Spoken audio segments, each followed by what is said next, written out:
aho amaso yanjye atabonaga, aho imboni zanjye zitarebaga. Aho niho wansanze, urahankurukira mu mutima wawe, umpa guturamo ntuje. Sinongera guhura n'isayo nasayagurikiragamo muri iyi si. Uranyiyegereza, ntura ntuje, ntura mu mutima w'akamarayika wari utemba itoto n'umutuzo.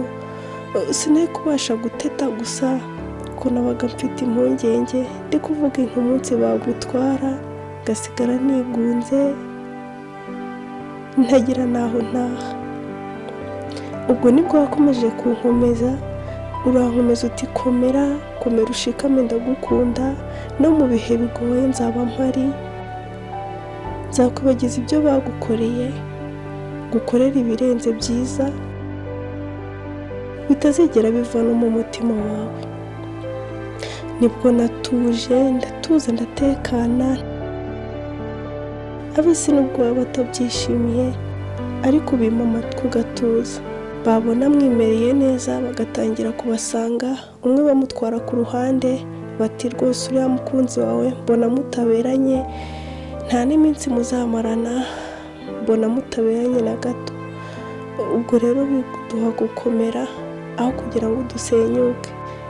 Urukundo rwawe rwambereye nk'imbarutso, nkomeza kubaho ntuje, ndatuza, ndatekana, nturiza mu mutima wawe. Mukunzi, sinzagusiga, sinzakureka, sinzaguharika, sinzakwibagirwa, sinzakubabaza, kandi n'aho ab'isi bose banyanga pfa kuba ngufite.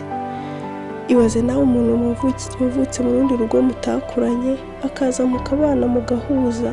Byari ibintu bikomeye, byari ibintu by'amateka, nabonaga bigoye ko byanabaho.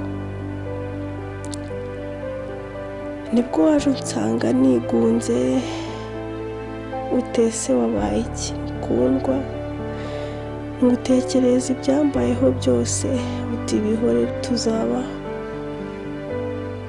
Abenshi bazaguca intege bakubwira ko ntaho muzagera, bazakuvaho, bazaguca intege bati ibyo tukubwira tubona utabyumva, ariko uzihangane, nibwo uzaba ugiye kunesha. Muzabaho mu rukundo, muzabaho mu bubabare, muzabaho mukennye, muzabaho mukize.